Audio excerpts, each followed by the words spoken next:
Cette arme a transformé la mathématique de la guerre en un cauchemar pour la défense anti-aérienne. Un drone assemblé à partir de composants du marché civil force l'adversaire à gaspiller des missiles coûtant des millions de dollars pour son interception. Le Shahed 136 est une munition rôdeuse classique, construite selon le schéma de l'aile volante. Sa conception est simplifiée à l'extrême pour une production de masse. Une structure en fibre de carbone, un moteur à essence de tondeuse à gazon et une navigation basée sur des coordonnées civiles. Il n'a pas pour mission d'être invisible ou supersonique. Son but est de saturer le système de défense ennemi par le nombre en opérant au sein d'un essaim où la perte de 90% des appareils est considérée comme un succès si les restants atteignent leur cible. Une efficacité fondée sur le bas coût. Le secret de son efficacité ne réside pas dans la haute technologie, mais dans un prix dérisoire qui permet de l'utiliser comme un consommable à l'échelle stratégique. Les concepteurs du Shahed ont délibérément abandonné les standards militaires, les remplaçant par de l'électronique grand public et des moteurs civils pour contourner les sanctions. Composants. À l'intérieur du drone, on trouve des processeurs utilisés dans l'électroménager et des servomoteurs simples. Ce n'est pas un défaut, mais un calcul. Cela rend la production indépendante des puces de haute technologie et réduit le coût à quelques dizaines de milliers de dollars. Guerre d'usure. Alors qu'un missile anti-aérien coûte entre 100 000 et plusieurs millions de dollars, le Shahed gagne la guerre des budgets avant même d'exploser sur sa cible. Le moteur mobilette, pour que cette mobilette volante puisse parcourir 2000 km, il lui fallait un moteur simple et endurant. Le son caractéristique qui lui vaut son surnom est produit par un moteur 4 cylindres de 50 chevaux, une copie du moteur aéronautique allemand Limbach. Le MD 550 est un moteur à 2 temps refroidi par air. Il est extrêmement rustique et fonctionne à l'essence ordinaire à haut indice d'octane. Malgré son bruit, il assure une vitesse stable de 150 à 180 km/h pendant 10 à 12 heures de vol. Sa conception éprouvée permet de l'assembler dans n'importe quelle usine mécanique sans fonderie complexe ni machine de haute précision. Navigation et résistance au brouillage. Si sa faible vitesse en fait une cible facile pour les mitrailleuses, la navigation par satellite devient son principal allié la nuit. Les versions modernes sont équipées d'antennes Cometa, résistantes aux interférences, ce qui lui permet d'ignorer les systèmes de guerre électronique, GE, qui tentent de brouiller le GPS. Les modèles récents, 2024 à 2026, disposent de réseaux d'antennes numériques capables de filtrer les parasites et de entendre les satellites même sous brouillage actif. En complément, le drone possède un système inertiel. Si la liaison satellite est totalement coupée, il continue son vol vers le point programmé grâce à un gyroscope interne. Charge utile et structure furtive. Le drone effectue tout ce trajet pour un seul but, livrer un cadeau de 50 kg situé dans le nez de l'appareil. Puissance. Sa charge est comparable à celle d'un obus lourd de 152 mm, capable de détruire des entrepôts et de percer les planchers des bâtiments. Furtivité relative. Sa structure en fibre de carbone et polystyrène réfléchit mal les ondes radar. Les systèmes de détection anciens le confondent souvent avec un gros oiseau ou des parasites météorologiques. Le métal n'est présent que dans le moteur et la charge, réduisant considérablement sa surface équivalente radar, SER. Tactique d'essaim et lancement mobile.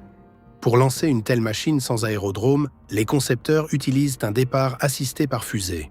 Le Shahed décolle d'une rampe inclinée à l'aide d'un accélérateur à poudre qui est éjecté quelques secondes après le lancement. Cette mobilité permet de monter les lanceurs sur des camions banalisés. Un camion arrive sur position, effectue une salve et repart avant même que les drones ne soient détectés dans les airs. Les drones sont lancés par groupes de 10 à 30 pour épuiser physiquement le nombre de missiles prêts au tir dans les batteries ennemies. C'est un piège économique. Le défenseur dépense ses ressources des dizaines de fois plus vite que l'attaquant. Évolution 2025. Le drone qui voit le Shahed vole à une altitude de 60 à 150 mètres, utilisant le relief et le lit des rivières pour se cacher des radars sous la ligne d'horizon. Dans les versions de 2025, le drone a cessé d'être un projectile aveugle. Les modifications modernes intègrent des caméras vidéo bon marché et des modems, utilisant parfois les réseaux 4G civils, transmettant l'image à l'opérateur en temps réel. Cela permet de rediriger le drone si la cible a bougé ou s'il s'agit d'un leurre. Cela transforme le kamikaze en éclaireur. Si la cible s'est déplacée ou s'avère être un leurre, l'opérateur peut rediriger le drone vers un autre objet dans son rayon d'action. De plus, l'enregistrement vidéo du moment de l'impact est utilisé pour confirmer la destruction de la cible et analyser l'efficacité de l'attaque. L'utilisation de cartes SIM d'opérateurs locaux permet au drone de transmettre des données via les tours de téléphonie mobile classiques, masquant ainsi le trafic militaire sous une apparence civile. Cette polyvalence a permis au Shahed 136 de devenir le bras armé des armées au budget limité. La fin du monopole des missiles coûteux. Le Shahed a prouvé qu'un pays sous sanctions peut créer une arme stratégique en utilisant des technologies disponibles dans des boutiques en ligne, modifiant ainsi l'équilibre des forces dans les conflits régionaux. Le succès de ce drone au Yémen contre les raffineries saoudiennes et dans le conflit actuel en Europe de l'Est a démontré l'inutilité du contrôle des exportations sur les composants civils.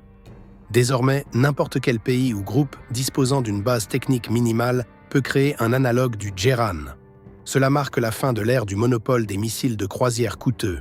Désormais, l'abrofrappe de précision est à la portée de tous. Masse contre survie.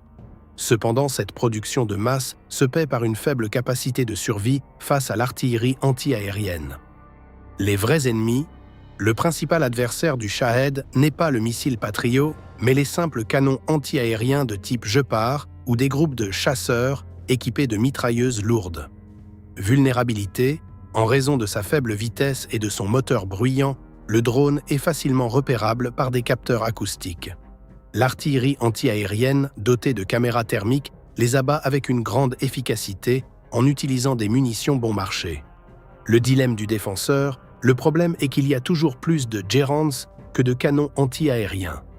Ils peuvent attaquer de n'importe quelle direction, forçant l'adversaire à étirer sa défense sur des milliers de kilomètres. Un socle pour les futures générations. Malgré ses vulnérabilités, ce drone est devenu la fondation d'une toute nouvelle famille d'appareils. Sur la base du modèle 136, des versions à réaction, Shahed 238, et des drones mers, transportant de plus petits appareils de reconnaissance, sont déjà en cours de création. Le Shahed 136 a été le point de départ. Le passage au moteur à réaction multiplie la vitesse par 3, réduisant le temps de réaction de la défense anti-aérienne, tandis que l'installation de nouveaux systèmes de guidage transforme le drone en un véritable missile de croisière. La production en Russie, Gérant 2, est localisée et industrialisée à grande échelle grâce à des lignes automatisées, faisant de ce type d'arme l'outil principal de la guerre pour la décennie à venir. L'avenir n'appartient pas aux machines les plus complexes, mais aux plus massives.